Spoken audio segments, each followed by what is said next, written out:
All right. I believe we are live, and I believe everybody should be able to hear me. There were some technical difficulties in the back, but hey, I'll be on CP time anyway. So, yeah, I know what it is by now, but we're about to get this thing started. This conversation that we're about to have, from my perspective, is predicated off something that Obsidian asked a while ago when people always refer to the European beauty standard or Eurocentric standard of standards of beauty. Obsidian said, okay, so what is the black beauty standard or the Afrocentric standard of beauty?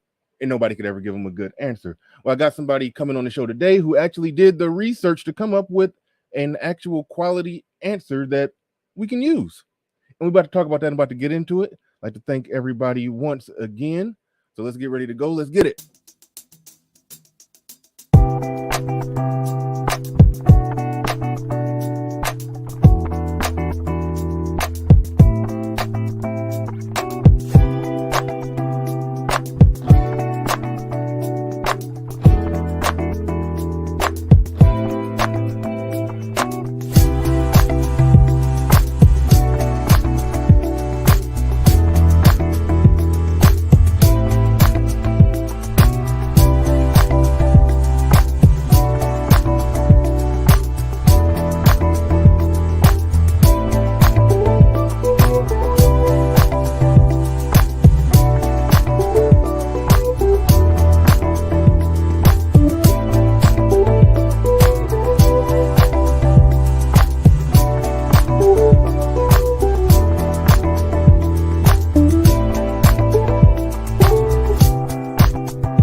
Peace, folks. This is X from TPOT Media. Open your mind and wake your black ass up. You know what time it is. Hit that damn like button as you make your way in the door.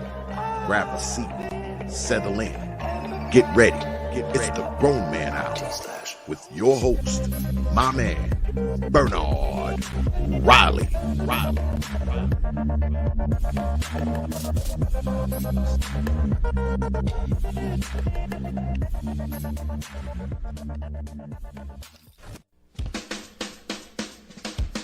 Hey, what's up, everybody? This is Mumia Obsidian Ali. You know who I am. I need no introduction, right? And you're listening to the Grown Man Hour with my man Bernard Riley, heard weekdays right here on YouTube. What do you think about that? How about that? Now let's get back on with the show. Thank you. All right. What's up, good people? And like I always say, whether you're catching it on the live stream or you're catching it after it's uploaded, make sure you hit the like button as you come on in. Shout out to the Early Bird Squad, even though we're not on that early today. But shout out to the Early Bird Squad that make it in bright and early. Drop a comment before we even get things started. Shout out to RM. Appreciate you. Uneducated Lane says, damn, should post it when I had the chance. Number 16 in the building, Logan JJ. I must have been under a rock. I didn't know there was a black beauty standard. Apparently there is. We're about to get into that. Apparently there is. Xander with a Z in the building. Shout out to you, Deacon Dave. Shout out to you, Bernard CP. Shakanulu says Bernard CP Time Riley. I'm working on it. He ain't through with me yet. You know what the Christian folks say. He ain't through with me yet. Snuggles in the building says everybody in the chat. That is what we call colored people time. We know what it is. All right, but shout out to everybody. We're about to bring up the guest of honor today. This is her second formal appearance. She's hopped on the panel a time or two, but as far as formal one-on-ones, this is her second time.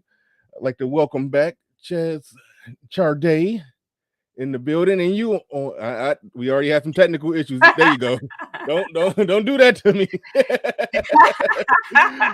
After all those technical issues we had, that was my fault, by the way. That was my fault. No worries, all good. It was 100% my fault, but I'd like to welcome you back. Thanks for having me. So just to be clear, it's actually pronounced Shay Sade. I hear people call it. I was worried about that. I normally just called you Charday, but I read Okay. it, so it's called Che Charday. Shay Sade. It's French. It's like French I for was I. I was just about to say what weird people have silent Z's at the end of. No, it's French.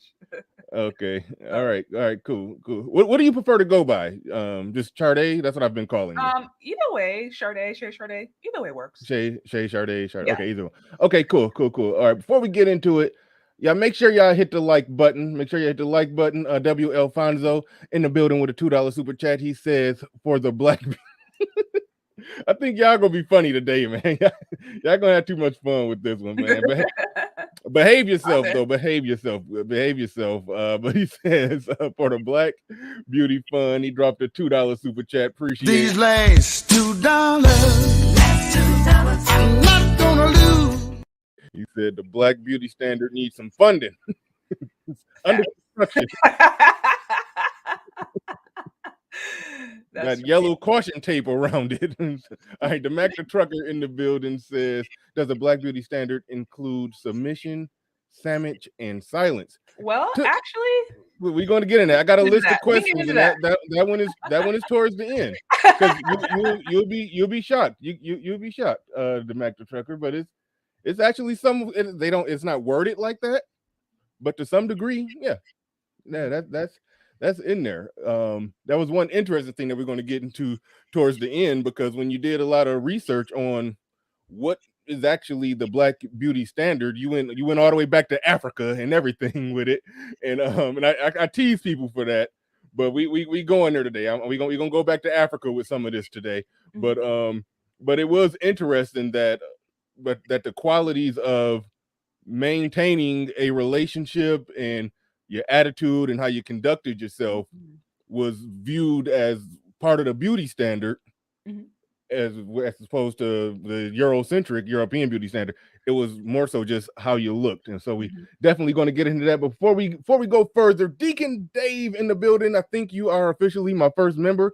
I forgot to formally announce we do have memberships now. That was something that wasn't available on my channel. It is available now, so shout out to everybody who's going to become a member. Shout out to you in advance, but shout out to Deacon Dave. I didn't have that feature available. It just became available, so I just put it on there. So salute to you and everybody who's gonna become a member. But I want to start from the essentially the top of the list. Look, I got a list of questions here. We'd probably be remiss if we didn't bring up Obsidian right out the gate, because at least from my perspective, and maybe you was thinking along these lines before him, but he was the one who put the question out there. Okay, so what is the Black Beauty Standard? I don't know if you recall that, but so he put it out there, and we have the thing where we look at European beauty standards, and that's like the instant cop out whenever we're talking about attractiveness and Black women. They instantly say, oh, you guys are talking about a European standard of beauty and everything. There's the Kevin Samuels factor. You talked about that in your video that you did on this, that I want to make sure I link that as well. And moderators, let's link. Well, when you get a chance, you could drop the link in the drop your links, your channel, whatever you want to link. Go ahead and drop it in there, and then RM will pick it up, and then she'll share it. But just go ahead and explain your genesis to going down this rabbit hole of trying to figure out what is the Black Beauty Standard. So go ahead, you got the mic.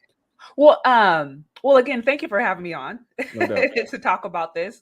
I will actually say, first of all, I do know the video you're talking about with Obsidian, where he basically like asked, "What is a Black Beauty Standard?" I remember it was about like a 30-minute video, and they were going back and forth. I will say, I was already thinking along those lines before that video came out. I had just different conversations, and because I've kind of done a few different videos prior to that, just talking about the beauty standard, just talking about beauty in general, just kind of thinking around what that may mean. So it was something that had already been in my head. But when I heard that video come out, I think that was very much kind of like, okay, this is the straw that broke the camel's back. Be like, okay, let's actually really, really try to do a deep dive. And so it was, it was a combination of a lot of different a lot of different things that I think may be going on this road. Especially just learning more about African culture, me, being married to an African man and, learning about their family. So there's all these like little different things I think that really helped me go down that road. And then of course, many people are familiar with Kevin Samuels growing up, and I think kind of seeing a lot of different common complaints. Eurocentric beauty standard. I mean, you and I even went a little bit back and forth about that. And I think because I started to hear that so often, I believe as a cop out. And I started to hear that as like a cop out of just like, oh, well, these Eurocentric beauty standards are oppressing us. Oh, well, Black men and their preference. And I started hearing these things. Then I was just like, okay, if we're going to be complaining about something, well, what is the Black beauty standard, or Right. what is the Afrocentric beauty standard? If you believe the current standard is so oppressive. And so, like I said, I think it was a mixture of all these things that really made me just curious and being like, okay, let's actually just see if we can document this, because I mean, every culture has some form of a standard. Right. Like it is what it is, and whether it's documented or undocumented. But I mean, that's just a part of being a culture. Is there different things that are innate, that are unique to that culture? So, like I said, all those things combined really caused me to want to go down this path. Right on. Oops, and I apologize to y'all. I got my phone. Always getting to turn my ringer off. Shout out to Mac the Trucker. He said, will Miss Charday come out with a Black beauty standard manual or book? It would be very helpful. That's a good idea. That's a good. He may have gave you something right there. He may have gave you something right there. But shout out to the Mac the Trucker. Appreciate you putting 5 on it. Appreciate you putting 5 on it. Man, that's weird. Sitting there looking at that, seeing that member thing right there. That is so cool. Cynthia, that's so cool. G is the... Oh wait, no. We don't do that here. Let's I was reading. I'm like, okay, let me be quiet. Yeah, merge those two together. She gave us 2 different links. I think it was her Cash App link, her YouTube channel, her Instagram. Just put all her links in one post, copy and paste it, and then put it all there so people can go find her. And I do want to share the video that she put out there. It was a real good video, and I could tell because did you edit that yourself? That video that you made? Uh-huh. Man, I know that took time. I know that took a lot of time, work, effort, and energy. The only reason I don't do pre-recorded, edited videos like that is because the amount of time is almost like it's hard to get the bang for the buck, man. You might be 8 hours doing that. That is facts. Well, I actually used to do a little bit of editing back early on when I worked for a few small businesses. So I by no means consider myself an expert, but I've done it. Your editing skills is definitely up to code for Black YouTube. Yeah, but, I appreciate it. Definitely up to code. But one thing that was said in there that you put in there, you had edited a clip in there of Dr. Umar Johnson when he was talking, where we was essentially, you referenced Kevin Samuels and how Kevin Samuels was talking about a size 4, fit, feminine, pretty, blah blah blah blah blah, and you put in a clip of Dr. Umar saying, "That's not African. That's not us." That had me cracking up laughing, but it was a there that, okay, if that's not us, then what is us? And so I guess that's what ultimately led you down that path where you essentially started to study, okay, what is the Black beauty standard? Because one thing for Dr. Umar Johnson to just say that's not African, that's not us, right? But then don't replace it with nothing. Then it's like you're just excusing whatever the hell is going on right now. Exactly. So go ahead down. What was the first thing you did to try to, I guess, assess where does a Black beauty standard, if one exists, where does it come from, and what did you research? What did you do going forward from there? I started by looking by different journals and studies, because I think, it's one thing to have personal anecdote, everybody has their own idea of what's going on, but it's another thing to just actually have, facts and looking at, because I was actually surprised to find out that there is, an entire history that, there's an entire industry dedicated to this. And so there is no shortage of journals and articles and studies and things that have been conducted in different parts of Africa, different parts of Black America. Like I referenced one study where it looked at men from the Caribbean, from Africa, and from the U.S. One that looked at, people in urban areas, college educated areas. And so they looked at all these different control groups and tried to find different similarities. And so it was a mixture of that, just a mixture of different things I know about African culture in general. Those different books. Like I said, there really is no shortage of information on the subject. And like I said, especially if you have somebody in the family, somebody who's come there who can actually kind of tell you, like, yeah, this is my experience growing up. And so it was a mixture of all those things. But I think most of the information just came from some of the different references that I found, from sociologists, from different studies, journals of that nature. So you telling me the information was just everywhere and easy to find?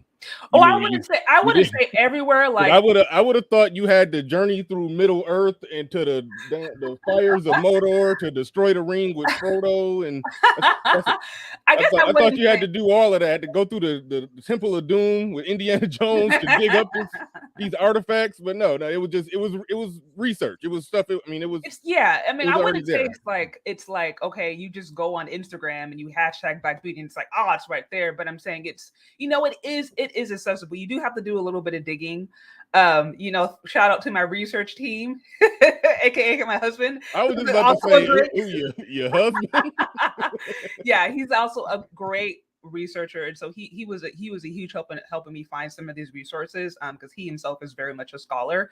And so, like I said, it's one of those things that if you know where to look, and if you're studious, it is there. It's not like like I said, you're going to hashtag Instagram and find it, or YouTube. But if you're willing to do a little bit more research, go into some libraries, go into some articles, Google Scholar, things like that, then yeah, you'll find some good stuff. Okay, good stuff. Good stuff. Snuggles in the building says, did she have a hard? Okay, now I think. Okay. Did she have a hard time adhering to her husband's instructions, knowing the nature of African men, or did it make her feel at one with nature? I don't understand. I never understand Snuggles' questions, so I'm not even going to try to be her interpreter today. I'm just going. I read it, and I'm passing it to you to do whatever you want to do with it. I don't know that I fully understand the question either, but I could say I found my husband's instruction or input to be really useful. I don't know if that answers the question. I think I'm trying to understand it myself. I mean, your husband would have to be African in order for this to make sense. Your husband is a Black American. Yeah. Born and raised here. Okay, so if she had some insider information about your husband being from Africa, then okay, I would have been able to put a certain context on the question. But without that, yeah, Snuggles, I don't see. This is okay. This is what Snuggles do to me every day. Right now, what you're going through, I go through this every day with Snuggles. Shout out to Snuggles, A for effort. You know what I mean? Seriously. And she dropped another one too. Hold on. Where is it at? Is there a difference between Caribbean men and African men? I don't know why you think she's an expert on African men.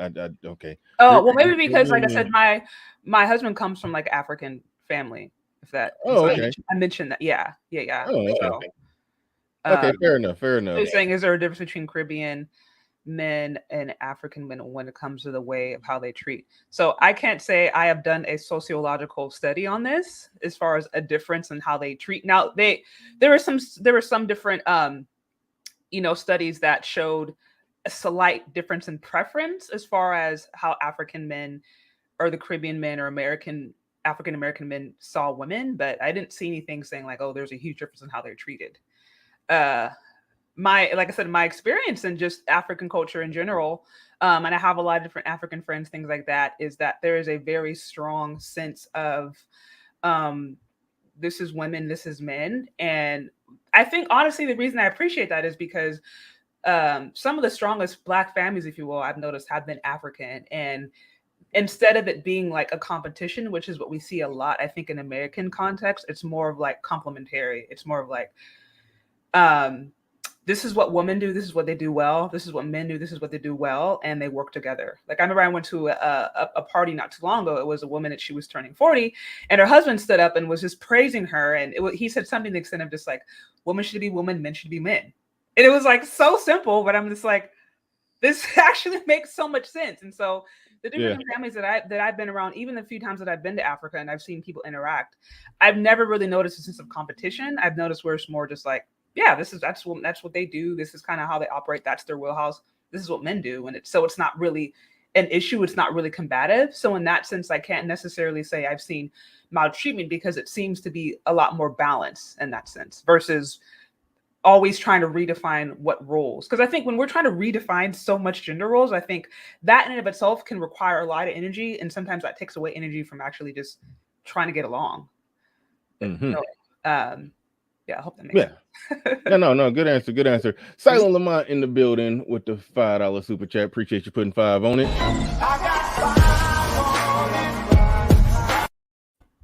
He says black beauty standards is just prolonged ugly girl argument.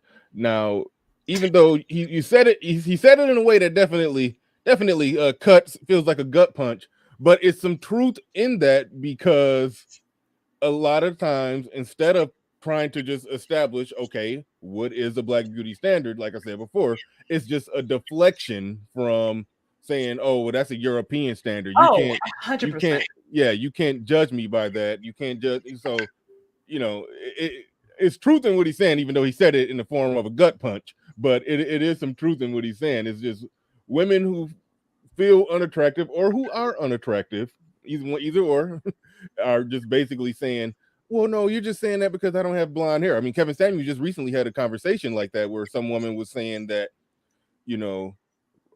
black men are just going to naturally gravitate to women of other races. And then he asked her, were all things equal? You walk in that room, those men, they go gravitate to the women of other races. Were all things equal? Were the black women that were being ignored, he said, were they also a size 4 or size 6? And then she admitted no, because this woman, she was sitting there looking like she was, yeah. I'm not going to guess her weight, but just from the fullness of her face, she had some very very chunky cheeks. I'll say that. So you can already see she had to admit that all things were not equal. Make all things equal. I think most black men are going to gravitate towards the black women in the room, all things being equal. Well, and correct me if I'm wrong, but I think it's generally understood that most men want children that look like them. Yes. So I just personally do not buy the idea that, like, to your case, all things equal, black men are naturally going to choose women that can't produce children that look like them. Right. No, this doesn't make, because I'm thinking they're making legacy. They're thinking, okay, we come from the same culture, so there's a lot of things that are going to be easier just from that vantage point. Yeah. So I'm like, it doesn't really make sense. Now, to your point, in many cases, all things are not equal. And even on top of that, I mean, because you mentioned the point of, maybe some of the black women being like full figured or larger. I mean, black men are, even statistically, like, are definitely the most body positive, if you will. Like, how many black men are with a BBW or literally lust after BBW? So I don't even think necessarily size as much as a deterrent. And I mean, I have other videos where I kind of share my thoughts on this, where I feel like sometimes, going back to why I really looked into the black beauty standard, how I feel as if this cry against Eurocentric beauty standards oftentimes can be used as a way to overlook uglyism, if you will, which is an ugly attitude or a bad attitude. I was going to ask you what was uglyism. I didn't know. I never heard nobody. I never heard nobody put an ism after ugly. That was a new one. Yeah, that's what I think I have a video called "Is Colorism Uglyism" or something like that. Yeah, and I just really go down to, okay, is your issue really that you're dark skinned, or that you're brown, or that black men are the preference, or is the issue that you actually just have a bad attitude, or you don't know how to talk to men? So that's a whole other video. But yeah, so like I said, I've heard that argument enough. And I also happen to know a ton of very dark-skinned women who have healthy families with black men, children, who don't complain about that stuff. So that's why I was just like, okay, where? Not that I don't want to, excuse. Obviously, there is discrimination that happens towards darker skinned people. I'm not going to pretend like that doesn't exist. Fair enough. But at what point, and what is color? How does colorism interact with a bad attitude? How do those things coincide. Because there's also light-skinned women who have really bad attitudes who are complaining about other stuff, like, oh, futurism, oh, whatever. You know what I mean? So damn, I just noticed your mic changes colors. That's pretty cool. Yeah, that's cool mic. All right. So you had mentioned in the video that some of the beauty standards that came from back home at the motherland, you said some of the stuff that we do, or some of the stuff that was considered part of the beauty standard, is still alive and functional today. Like, what did you mean by that? I would say, well, so for example, I mean, prime example is, I think Black men's, it's generally understood that Black men have a preference for a slim thick, right? Where you want to call it, you know, the waist to hip ratio, but women with some curves. And that is very, very, very much a Afrocentric or African way of thinking, because, and of course, you know, Africa is like, it's a huge continent, but it's generally expected that, like, you know, women who are well built, who have hips, who have booty, things like that, looking at that, they're saying, okay, that means she's fertile. And you know, there's a few studies that also talked about how they're in more rural areas, BBWs, if you will, were actually considered the highest form of beauty, because they were shown, like, okay, you know, an area that may be prone to famine, if you have a woman that's maybe larger, you know, she can sustain herself, she can still have kids, she can still, you know, weather the storm, if you will. And so in some more rural areas of Africa, and even certain parts in Asia, they were showing that, you know, women with larger frame that were curvaceous but larger frame were the standard. But by and large, just in Africa, like that kind of frail, slim, straight body type that we see oftentimes idealized, and kind of like, you know, Eurocentric standards, if you will. If you watched Bridgerton, for example, and you saw how like the lead protagonist probably was like a size 0, like that body type is not idealized in Africa. They want women who are healthy BMI, slender, but just thick in the right places. And right, I want to make sure. Okay, I like how you said thick in the right places. I want to make sure that two things didn't get merged there, because you said something about, you know, the slim thick, the small waist, the wide hips, the big booty. Like, we like that, and it is true that most Black men, even if them hips in that booty bump her above the BMI, the healthy range, if it's the booty bumping her above that, as long as she's not in full-blown obese territory, but if the booty and the thighs just bump her up a little bit, we good with that. That much is true. But right in the midst of saying that, you talked about areas where there's famine, where they're attracted to put it bluntly, they're attracted to fat women in areas in Africa like that. Like, no, and maybe I didn't word that right. What I was saying is that generally, in most cases, right, if you were to describe the ideal body type, it would be slim thick. Now, they said in certain maybe smaller remote areas, it may be, instead of it being a slim thick, it may be a woman that may be considered maybe slightly overweight by American standards, that may be considered. But would you say those areas are few and far between? Generally speaking, across the whole continent, from what I understand, it would be slim thick. It would be that, again, it's more about the waist to hip ratio. It's more about the curvaceous, the curves being in the right places. Like if a woman is just like a stick, but there's no curves, there's nothing there, it's kind of like, okay. And of course, again, there's personality, things of that nature to really to add it in. But just as far as body type, like I said, it really is more about the waist to hip ratio. It's more about how is the weight distributed, and then the health. Now, what we're not saying is that you know, African men, just because a woman may be 5'4" and 300 pounds, are like, oh, she's my preference. It's not necessarily that. And I have heard sometimes this idea that body standards in general are racist, or beauty standards in general are racist. And I'm like, that's not necessarily the case, because every culture has had a beauty standard. Right. And things vary, you know. In Africa, there was a few variances as far as like facial features, things like that. Yep, that's what I wanted to get into. So right. What facial features? I know you mentioned in the video, you was talking about, you know, with the hair, the uniqueness of the braids and all of that and everything. But you also pointed out that every culture, including Africa, including their various different cultures in Africa, they have ways of measuring an attractive woman versus an unattractive woman. And so, what were those things that you researched? Because I think when you looked at it, you read into some stuff going back to ancient times, how they assessed or categorized what was beautiful and what wasn't beautiful. So, Yeah. what were those people? Well, I wrote down some of them, and then you could elaborate on it.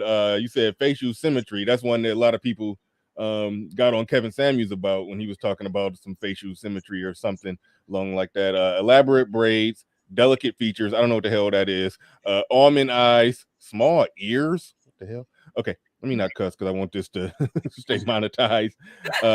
Nubian nose, full lips, high cheekbones. Okay, let's go. Let's start with the facial symmetry thing because it's saying to some degree it's stating what's obvious, but people pretend that it's not obvious in these conversations, that somebody's facial features have something to do with whether or not they look attractive or not, no matter where you're from or where you're born. Right. If you just look at just the facial features of Leslie Jones and Kelly Rowland, one of them has darker. Well, we know both of them have darker skin. One of them is considered beautiful. The other one, not beautiful. Clearly, there's facial features going. I mean, it's not skin color. Clearly, No, it's facial not features. Not at all. But so far as going back to Africa, those are different beauty standards. He said facial symmetry. What's so just give you. Yeah, I mean it's pretty self-explanatory. It's just like the face being well balanced. Like if you have one eye they're all like disconnected. You got a big eye here, a small eye there. It's about literally it being even, being symmetrical. It's pretty straightforward. Now I know I've heard people use, I think it's the golden ratio or something like that. Yeah. And so I know there's different cultures. I'm not sure the exact standard, but I do know there's obviously different cultures generally have a way of actually identifying, okay, how do we consider this to be symmetrical, if you will. But the overall principle is the same, that they just wanted the face to look balanced. They didn't want it to look like, why is your eye over here? Or why is your, your nose slanted? You know what I mean? Right. So, I mean, it's pretty self-explanatory. It's just like the face looks balanced. But no, black people, we have to do this for black folks, apparently, because if we assess whether or not Lupita or Whoopi Goldberg, even young Whoopi Goldberg, if we got to assess Lupita's face and Whoopi Goldberg's face, they can't try to say that it's being colorist. They can't try to say it's being whatever they call it, So it turns into a weird and goofy thing. Delicate features. What is that? Yeah, so that goes back to, like I said, it's very closely connected to the facial symmetry. I hear this a lot, and this goes back to the colorist argument. How generally the argument is like, okay, black men don't like dark-skinned women. And then if they do like a dark-skinned woman, then the argument is, oh, well, either texturism, either her hair isn't freaking 4Z or 5Z, you know 4Z. What I mean?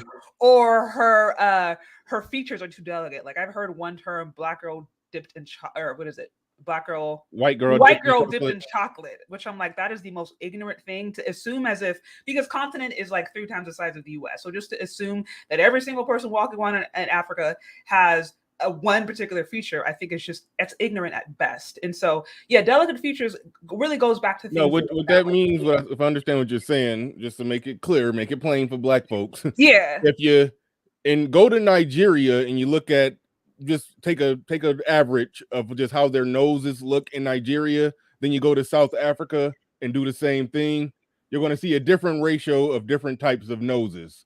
So it turns into a bad argument that they're making if they're trying to say that, you don't like wide noses, that's an African nose. No, it's a very specific part of African nose, a very particular country, or in some cases, a very specific tribe in Africa has that nose more predominantly.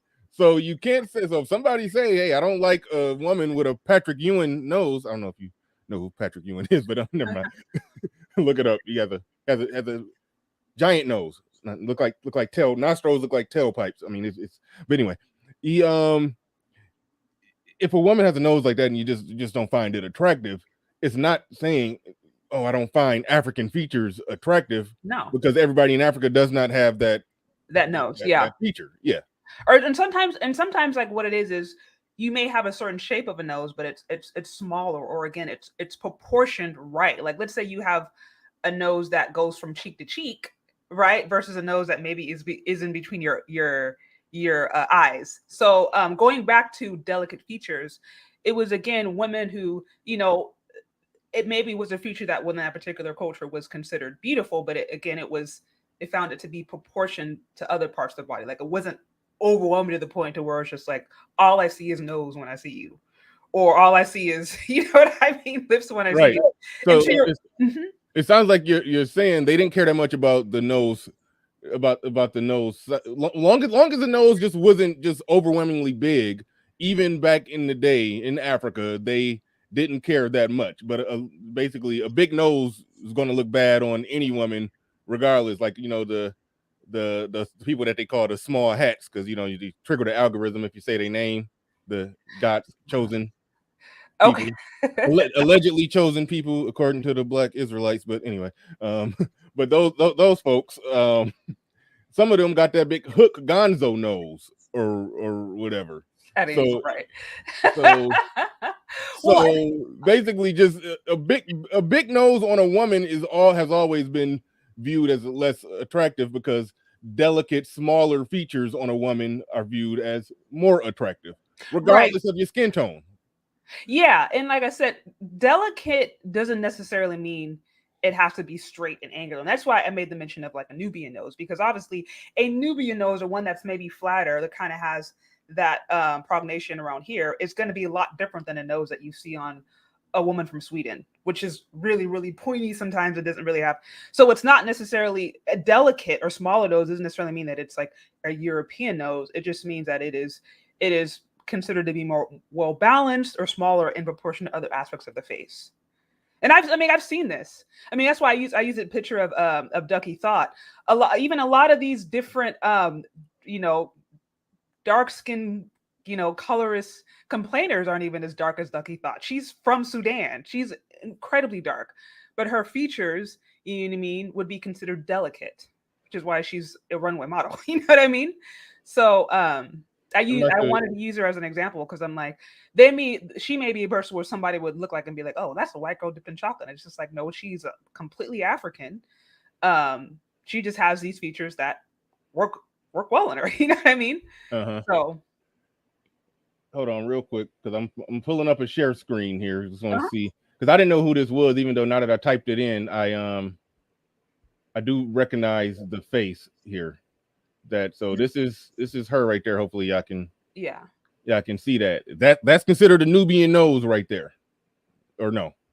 I think Beyonce's is closer to really Nubian nose. Yeah, because it has, and like I said, that's just I use those features. I said, hey, these are ones that are generally seen across the continent. Now, of course, there's going to be variations, because like I said, it can go deep from like tribe to tribe, like certain ethnic groups knowing like I know, I can't think of the specific ethnic group, but I know one where they prefer that there's a gap between like the front part of your teeth. And that was seen as like a beauty standard.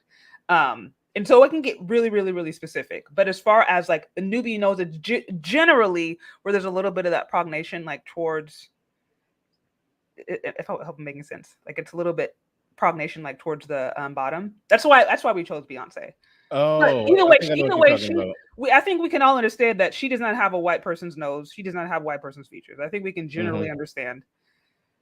So not to get too technical, the whole point is to understand many of these Black women that are even seen today as today would still have features that like that is, look at Beyonce, look at her nose. That is not an African or that is not a white person's nose. Right. Yeah, I see. Yeah, I never paid attention, but yeah, no, she got a nose on her. That nose is kind of doing something. I can see it. Like if you look right there, yeah. So it's not what would be considered a white person's nose. It's a little wide, but but yeah, no, I got you. So in Africa, like I said, okay, you was talking about the facial symmetry, elaborate braids, delicate features. We covered all of that. Just explain again, just because I think I spaced out on you. Define delicate features. So, and that goal is closely related to facial symmetry, but basically features that would be considered, well balanced in proportion to other Okay, aspects gotcha. of their face, right? So, yeah, that's I guess Okay, the easiest way I could sum it up. and almond eyes. Mhm, That comes any race, if I yeah, it understand does. it. Yeah, yeah. Okay. I mean, yeah, we obviously understand. We obviously understand what that is. I think Kelly Rowland is a good example of somebody who has some almond eyes, if I'm Mhm, not mistaken. I think that's a good example. And obviously full lips, which black women naturally have, that right. other women copying that one, the So high much. cheekbones Yeah. and all of that. So those are the things going back to Africa that they considered beautiful. Hmm. You talked about something. Okay, yeah, yeah. Well, hold on. Yeah, yeah. What are beauty masks? What is that? Yeah, so those are beauty masks. Those are literally they were masks that were made oftentimes and they would depict oftentimes different standards of beauty that were represented in that Wait, culture. slow down. Hold on, slow down. Ed, we getting there. We getting there. So let's cut to the chase. Those black women believe there should be no beauty standard, and that is reflective in how black men are the garbage men of the dating market. We just got put it in the hoister, Ed. Put it in the hoister. We getting there. We getting so, there. so yeah, basically historically beauty masks were there were masks that were created that basically represented what was considered beautiful in that particular ethnic group or tribe. Um and yeah, like sometimes those masks would be made from like queens, like usually, a queen, maybe one that was kind of embodying a standard of beauty at that time, things of that nature. But basically, yeah, it was just that culture's way of saying like, hey, this is what we find beautiful, and they would make masks out of it. And so I kind of linked to a few in there, just like as an example. But yeah, Hmm. that's All pretty right. much what it is. Now, and I want to know, where did you read this? Because you said we going back to the motherland today.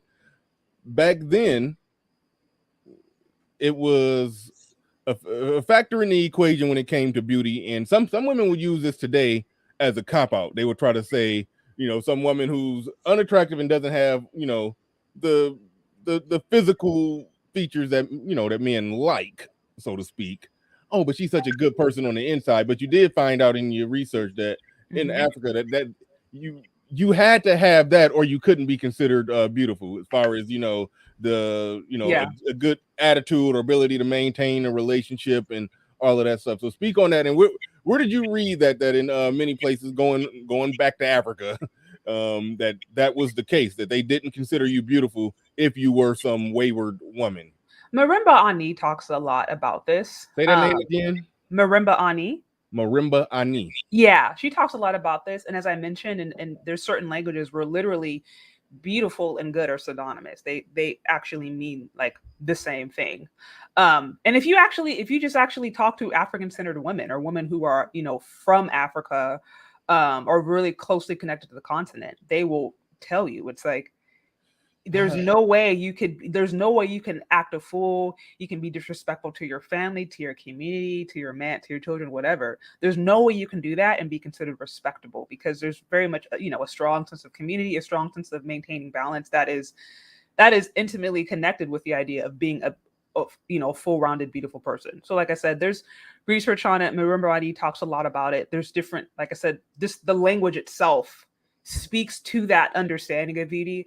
And then, like I said, if you just talk to women, even from different African cultures, they will kind of reinforce that. It's like, yeah, you can't just look at somebody at face value and think like, oh yeah, they're going to be beautiful just because. Now, okay. Now, I've met some African women. Mhm, Something is going on today, and we could blame it on just the westernization mhm, of Africa. Like the ones that I met, I used to be twerking in the club too. mhm, So they was engaging in some of the same stuff, but I did mhm. notice that from a cultural standpoint, they were very judgmental. They judgmental may not. I mean, I like the word judge. I don't nothing wrong with judging. You could judge people's actions if those actions are bad. But they I will say, even though they did act a lot like westernized women, there was a strong factor of criticizing somebody if they're engaging in, activities that were undesirable. Like a lot of people she knew, just to be brutally honest, some of them, not all of them, but some of them was telling them not to mess with me, because they felt like, because she met me out at a club somewhere, and we was kind of Okay. just on some clubbing hanging type stuff, and they was like, no, you need to leave that guy alone, he's just, whatever.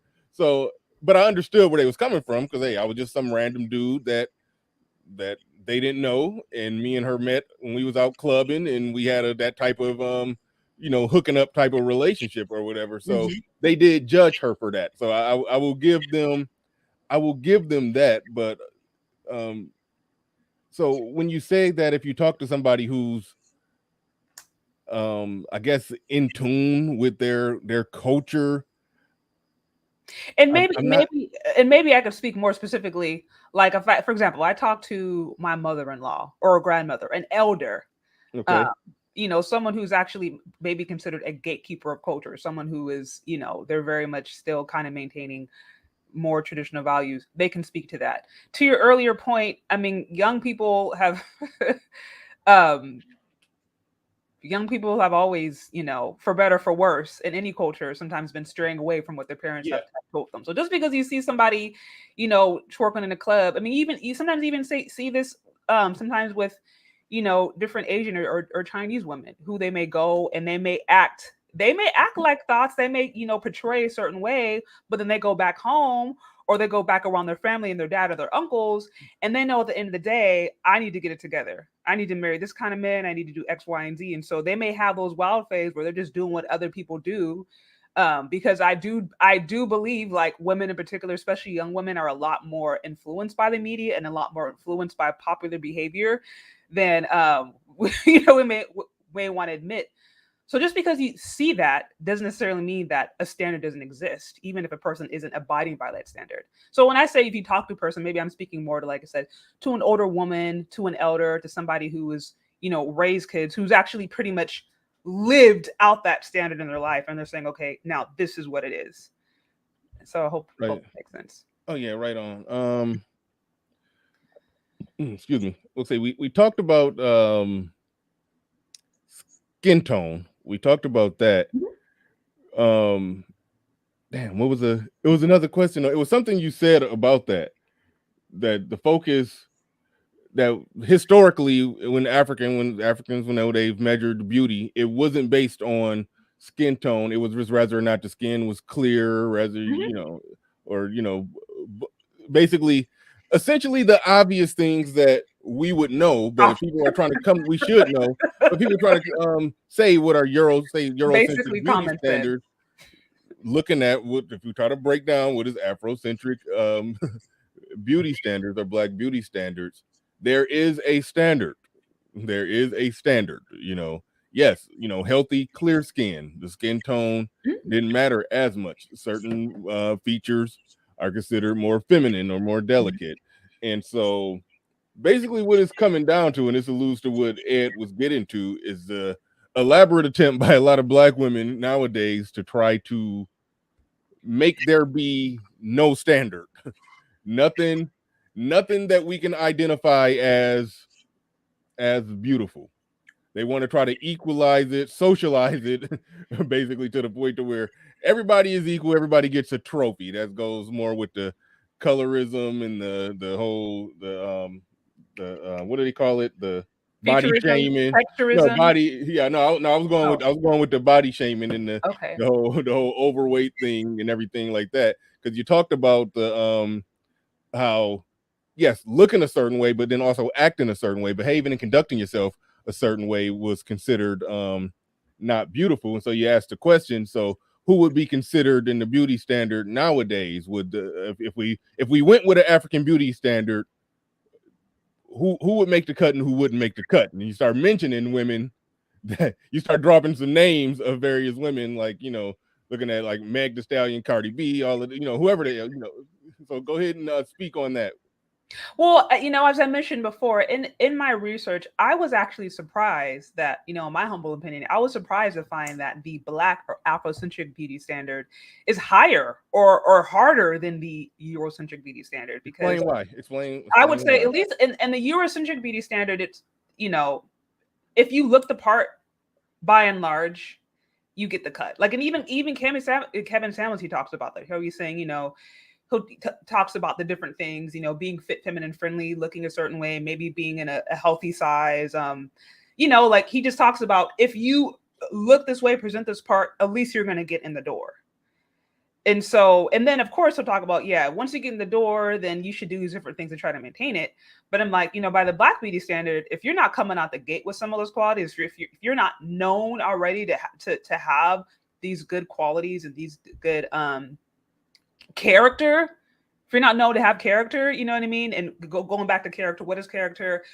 Being able to maintain healthy relationships is a huge component. Gentle, being nice, you know what I mean? Being modest, having discipline, these different things. If you didn't have that, you weren't even getting in the door. You weren't even starting the conversation. Because like I said, the inside and the outside were interconnected. They weren't really separate. They were seen as one and the same. So I would say that it's harder because I guess there's an extra layer of approval. A woman has to be, beautiful on the outside, and she also has to be beautiful on the inside. She also has to have the character, also has to have the mindset, also has to have the integrity to do so. There wouldn't be, necessarily a Cardi B being praised in Afrocentric context. In a traditional Afrocentric context, she wouldn't be being praised for thotting it up and being a stripper and, stealing money from men.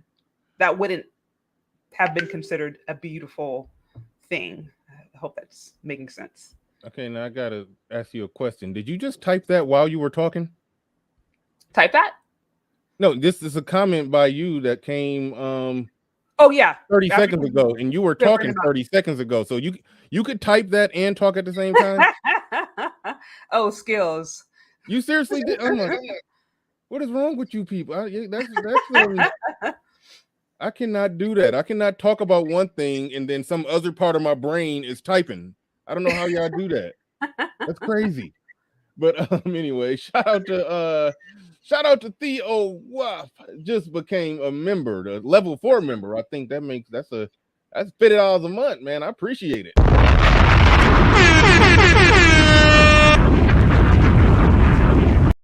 Theo big balling with the level 4 membership. Appreciate it.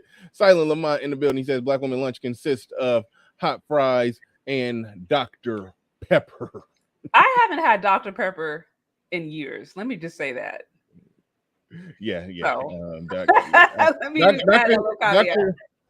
Dr. Pepper is disgusting. I can't drink a Dr. Pepper. But shout out to Silent Lamont. Like that. I can't drink soda like that. It's just too much sugar. I can't. It's just too much like useless sugar. Yeah. That's my strategy. I try to stay off the sugar. I win some, lose some. Yeah, but right. I end up drinking a lot of the cherry Coke Zero, even though that's bad for you too. Yeah, it is. The aspartame. Yeah, they put a lot of other stuff in there that you don't need.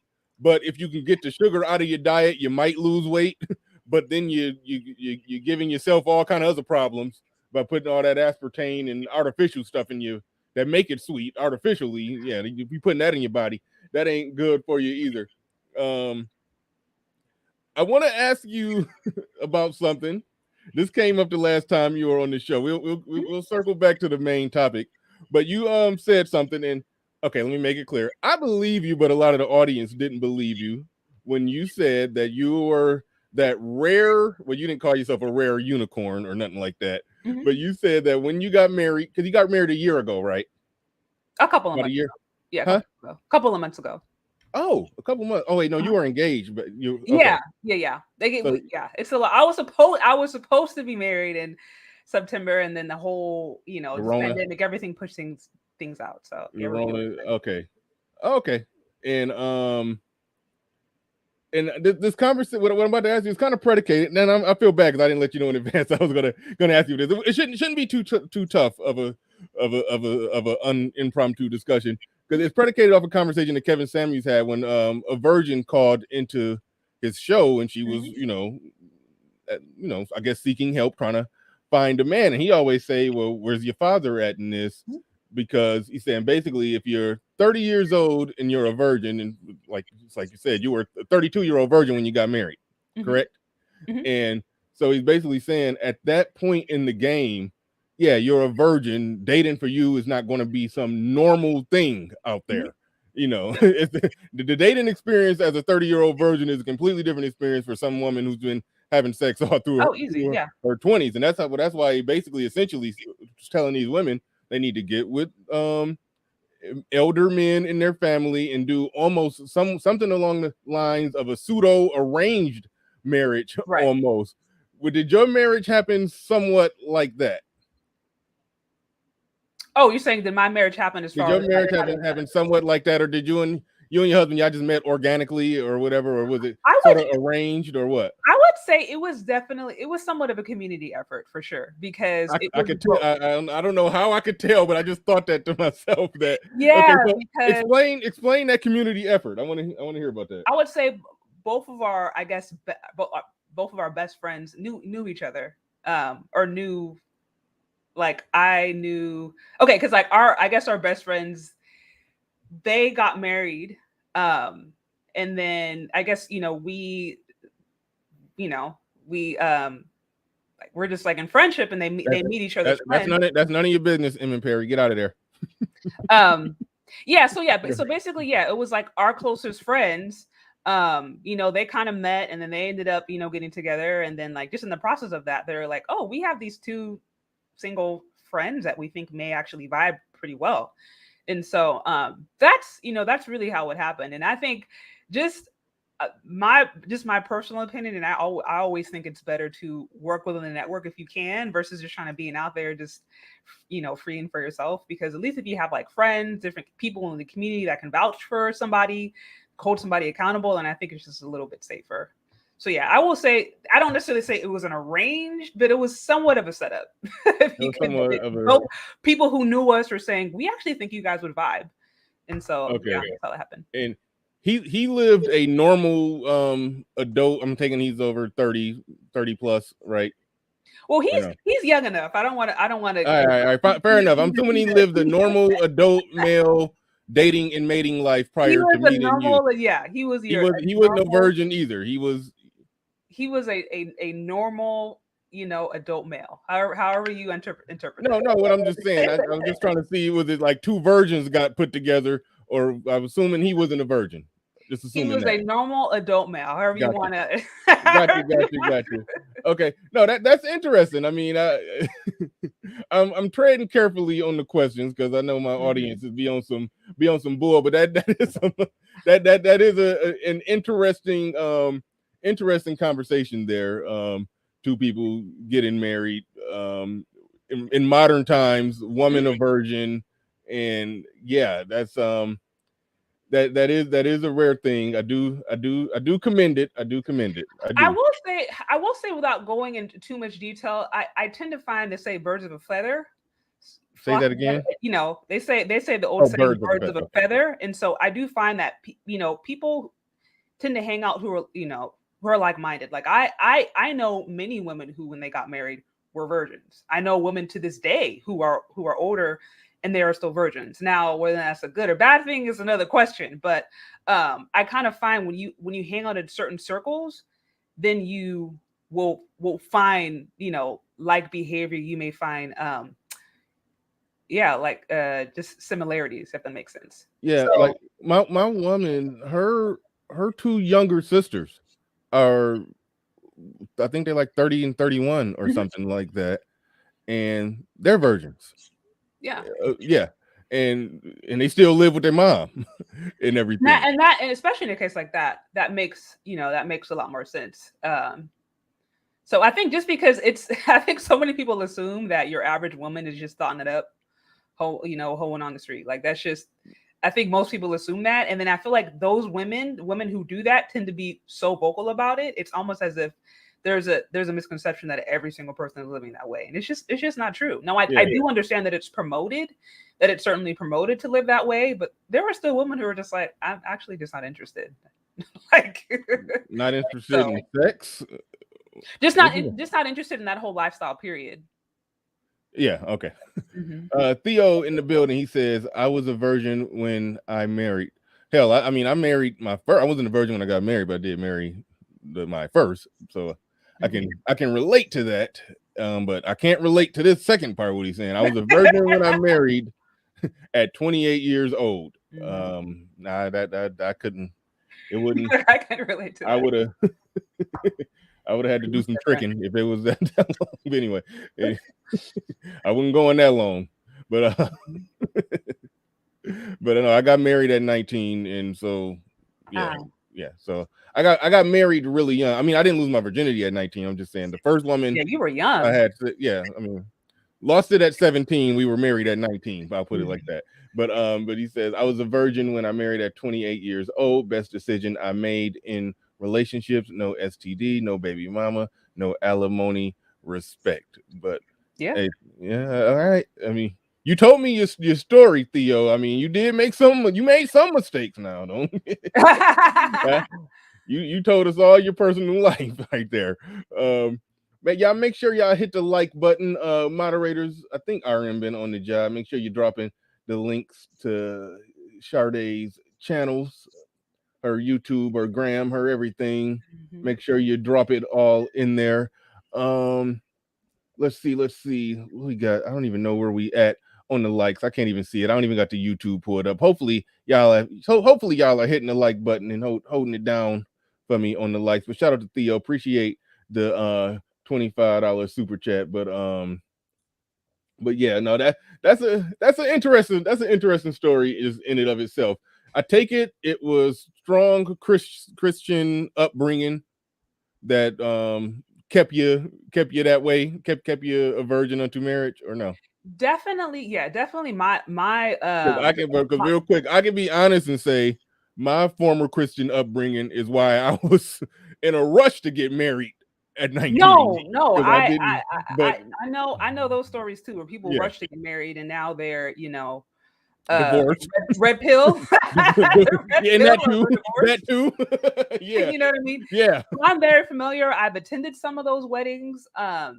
So I would say it was some of that, but ultimately it was just a personal thing. It was my relationship with God, and it's just something that I really felt like it was my way of like honoring my relationship with God, something that I felt like I should do. So that's why, I'm one of those things. It's one of those things for me where it's like, this is what I did. I stand by it. I believe in it for multiple reasons, but at the end of the day, I know some people question it, some people don't question it, and it's like, that's okay. I didn't do it for you. I did it for God. I did it for myself, and so at the end of the day, I stand before Him. He'll be my be my judge. So that's really why it was more personal conviction than anything else. Right on. Theo in the building with the super chat. He says, when I married, I had 2 masters, 120K salary, and could afford my own apartment in Tokyo. My late wife didn't have to pay anything, and yes, strong Christianity for me. And I wanted to avoid poverty. Shout out to Theo.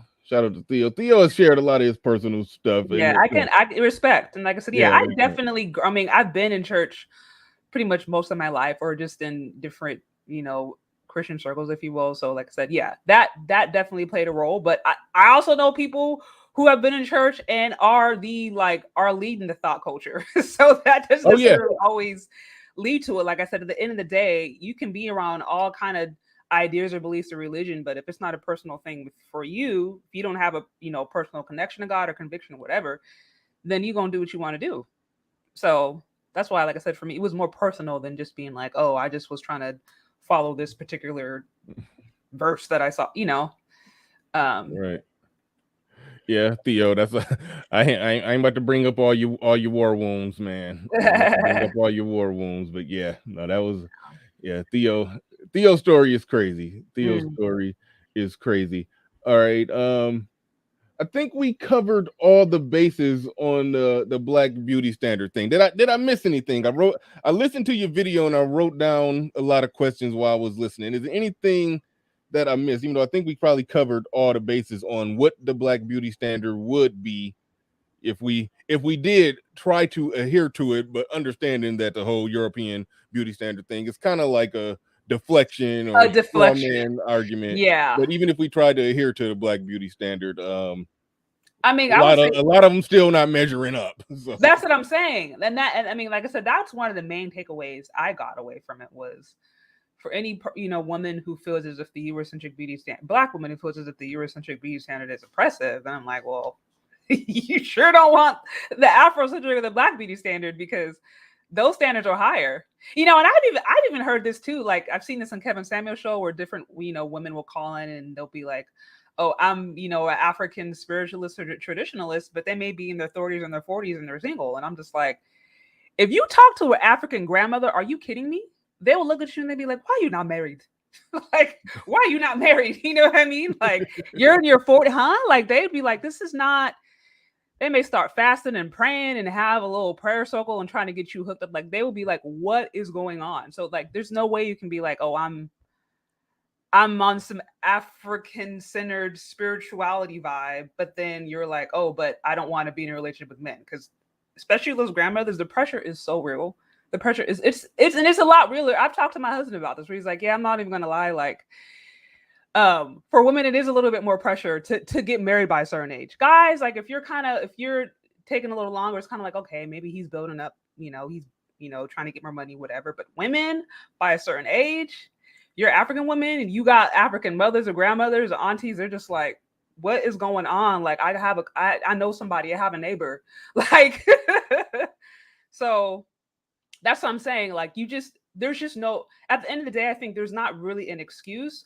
I don't see standards as bad. I do understand that, yeah, there are such thing as unrealistic standards. Like, you comparing yourself to a woman that has BBL, liposuction, cold sculpting, a weave, lashes, rib removal. Like, yeah, you comparing yourself to that, sometimes which we even see on Instagram, okay, unrealistic. But to just say that having any standards is bad, that's just not how we live life. We have standards for roads, we have standards for traffic, we have standards for finances, we have standards for, buildings, how they're being created. Like standards are actually for, I think, our health and for our safety. So to try to remove those, I think is actually dangerous. Right. So I think it's just about, instead of saying standards are bad, it's like, okay, it's about identifying the standard and just making sure that it's healthy and realistic. And saying like, oh yeah, making sure that you are maybe at a size for you that's going to make sure that you don't have, ensure that you don't have diabetes or ensure that you don't have a heart failure, things like that. To me, that's real. I think that's valid. Mm-hmm. So Tyson Garcia. And with that name, Garcia, you shouldn't even be in this conversation. No, I'm just playing. But he says, y'all deflected talking about Black American beauty standards. I don't think that we did. I think the consensus is there really are none, or at least there's a campaign to try to make there be no standards. I think that's more or less what the conclusion was. If we were to try to say, what is the Black beauty standard? I mean, the Black American beauty standard, okay? A lot of Black American women are, like you just mentioned, yeah, they're putting weave in their hair. They're I wouldn't even know what to call it. The only thing that I could say that would be considered a Black standard of beauty that they do and they naturally have is like I said, the full lips, snatch waist, the wide hips, and in the booty and the thighs and all of that. Like those are things that are things that back when the media was saying that the prototypical white girl, that blonde, that skinny, big breasted woman was the thing. Like, oh, come back, Lionel, or whatever your name. I couldn't tell who that was. You can come back on up. Come back on up. The link in the chat. Somebody want to come up and comment on the beauty standard or ask some questions or whatnot. Y'all can come up. Y'all can come up and do that. But damn, what was I saying? I was oh yeah, the Black American beauty standard. yeah, there are some things that Black American women do. Even when something else was being advertised, Black men were attracted to the big booty, the thicker women, slim thick, but either way it go, Black men were naturally attracted to that, naturally attracted to the full lips and all of that. There was things that wasn't being advertised that Black men latched onto, made it popular, and now everybody trying to do it. So that Mhm. much is true. So I it's mean, I almost like really, you can't even say the media has had an effect on Black men, because Black men have made Black women nah. features popular. I remember my grandma. I mean, my grandma. She was. I mean, she was a sharecropper. You know what I mean? And I remember her talking to me about this. Is she lived back in the era where, I mean, if you saw Black people in media, they were in the clown suit or they were the mammies. Like, but she made it really clear. She's like, yeah, men, they like them thighs, they like them booty. Like, she talked to me about the things she knew men in the community wanted, and that was completely different than what they actually saw on television. But I remember her talking to me about that. So you're right, like it has, to your point, it has always existed. Now, whether or not it's been followed or documented or represented is another thing. But we can't say that standards in and of themselves are racist, that Black people don't have beauty standards, because that acts as if Black people don't have a culture, as if they didn't come from somewhere. And like I said, that's just historically inaccurate. Right on, right on. And Sister George says Black beauty standards is a fat behind, a little gut, and the breasts don't matter with a nice smile. Okay, so fat behind, a little gut. So you gotta have a gut and a nice smile. Okay, I think you probably got 1 out of 3 on those. Well, you know what's interesting, and granted, this is just anecdotal, but I mean, if you look at different movies, videos, music videos that come from the continent of Africa, it's just interesting to see some of the women who will be casted as the protagonist, or some of the women who will be casted as like the love interest. Like, so often you'll look at them and you'll be like, yeah, by American standards, she may be considered overweight, but um by Black standards, like, yeah, she's thick in the right places. So I've noticed that the more I started to just watch, sometimes I would watch like documentaries, sometimes I'd watch movies that would premiere international movies, or I'd watch movies that were just like local. But I just started to see this theme of just like a body type that I felt like was more just consistent with what we just generally know in Black America to be, nice, versus like that skinny, frail, body Right type. on, So right on, right on. Had to roast Sister George a little bit for old time's sake. I don't think only thing she got is a gut. I think the only thing she got out of those 3. But all right, that's a. I'm not gonna roast Sister. I'm gonna let her off the hook there. Even though she be getting me with all kind of little backhanded comments in the chat while I'm busy doing an interview, she be throwing jabs at me. But anyway, so if nobody is coming up, the link is in the chat. Nobody's coming up. We can wrap this up. I know you did mhm. say that I Yeah, think you said you had to get off around 10:30 a.m. yeah. Uh, wherever time you at. I may, One thing, yeah, I'd have time for you in maybe one California? person that have to. Yeah, I am California. Okay, yeah, you're in Uh, California, so that's 10:30 your time, 1:30 my time. So almost we almost at that point. We got one possible contestant of the Price is Right. If you can come up, make it fairly quick. Make it fairly quick. Shout out to you. Thank you, Rodney, for coming on up. You're not Ricardo Rodney, are you?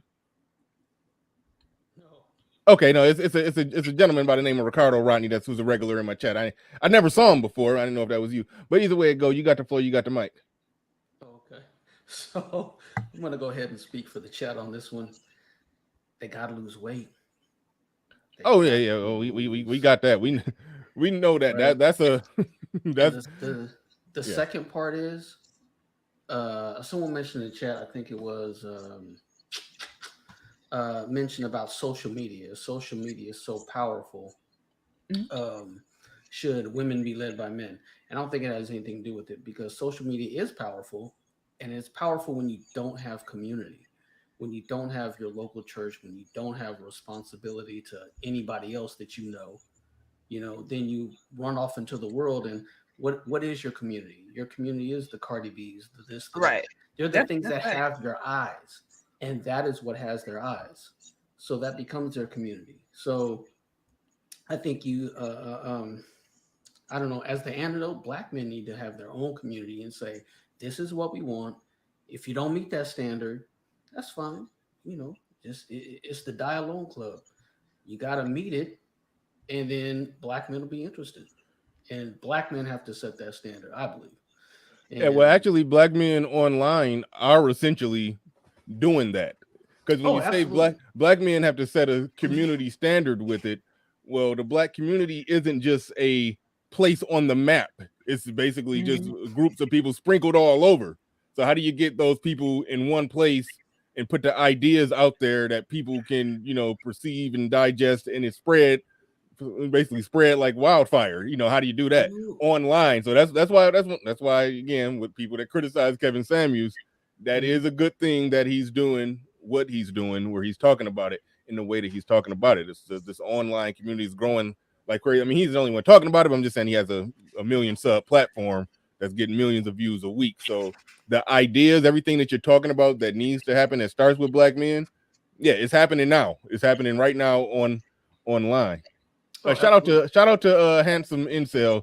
You just made it to the top 10 in terms of YouTube names that that show up in my chat room. Handsome Incel. That's oxymoron probably. But anyway, shout out to you. Shout out to you. Rodney, did you want to add something else? No, well, yeah, I did. I think it's up to us personally to go out and be that community with other black men.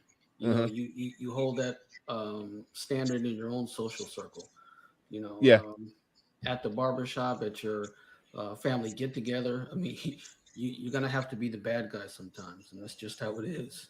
So, how do you get it out? Each individual person has to kind of get it out and say those tough things. I mean, hey, I've had friends that was like, "Oh, I can't meet a man." You got to do something about that. You know, right on. I stepped away. You can't have 3-inch nails, and eyelashes out to here and expect a man of value to come at you. You can't. So you got to fix all that there, and then you can the type of man you want, or at least the qualities you express that you want, will find you. All right, shout out. Yeah, good stuff. Jay Lion Menelik, go ahead. You got the floor. Oh no, Shadi, I'm sorry. Did you want to respond to what he said right there? No. Yeah, I'm taking it in, and I've heard this multiple times. But at the end of the day, men are just like, this isn't that complicated. Like, let men be men, women be women.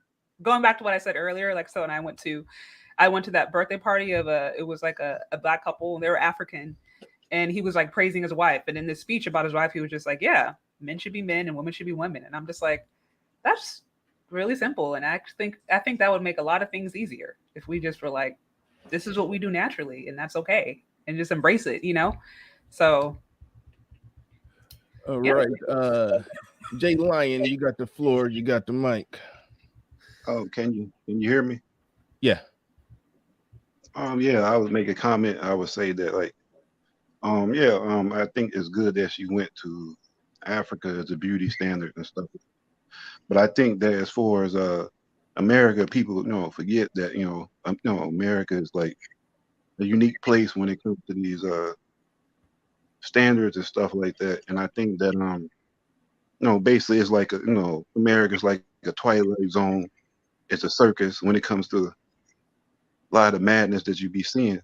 And I think that people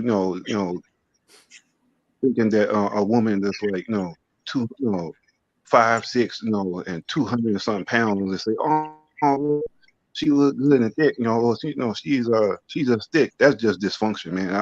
To be honest. So, and then for as because in Africa their standards are a lot more higher than it is here in America. A lot of black women wouldn't survive there when it comes to standards. And you saw like O'Shea video, was it King Ghana, where he's rating women? A lot of them African dudes. They're not playing with all that. Hey, they don't play that. Hey, those African dudes, man, they were some tough judges in that King Ghana video. Where they had the chicks turning around and everything, and then the guy rate them on a scale from 1 through 10. He just sitting there like 4, Oh yeah, 5, maybe. yeah. You know, I was like, damn, Yeah, yeah, yeah, yeah. they weren't going.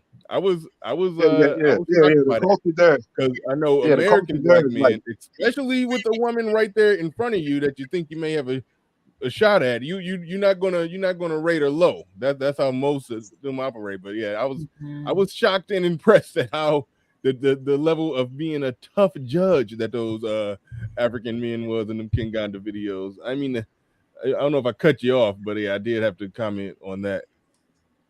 yeah, yeah. I agree, and I think the problem with the black people in America, they living in we call it more of a matriarchal type of dynamic that's going on. So in Africa, it's more it's a little different. So I think that's part of the problem too. So I think that yeah, and I think that a lot of some guys are just they have to just demand certain standards, and I think if they demand it, is the women are going to be you're going to see a lot of women get cut off, huh? If they Yeah, start hunkering down, huh? So yeah, yeah, and I think that yeah, and I think what she was saying is it's true. Now I don't know if you ever been to the continent and stuff like that, but yeah, my partner is is East African, and I think that yeah, I think that's good what she presented. Huh? yeah, definitely, Awesome. definitely. One thing that I do want to make sure I do before we get up out of here, I do want to drop the link. I'm gonna actually share the video. I'm gonna drop the direct link to the video that she did. It was about a 10-minute video, basically just a shorter format version that sums up basically the conversation that we just had. I do want to drop the link to that video so people can go and watch that. I know a lot of people come in late, come in and out, and catch it in fragments and pieces. But if you want basically the conversation that we had in a quick formatted, Right. formatted, short to the point way, I want to drop the link to that. And shout out to Dallas. I think that's Dallas Cowboys fan. They probably changed his name to just Dallas right now. Ready for another disappointing season from the Cowboys, no doubt. But but he just became a member. I appreciate you becoming a member. I appreciate everybody who became a member. I know Theo did. Dang, I forgot who else. I gotta look that up. I'm gonna be shouting y'all out every day, but I appreciate everybody who became a member. So appreciate each and every one of you. Before we get up out of here, Sade, you got anything you want to leave us with? And moderators, drop the links to our channel. Well, I'm about to drop the link to the video that really sums up this conversation that we just had here. But you got anything that you want to leave us on this topic? Anything you want to No, leave us? I just would say, thanks for having me. If you haven't had a chance to check out the video, please do. I'd love to know what you think. And I would say at the end of the day, yes, a Black beauty standard does exist. It always has existed. Beauty standards exist for all cultures. And I think standards are healthy if they're the right and if they're realistic standards.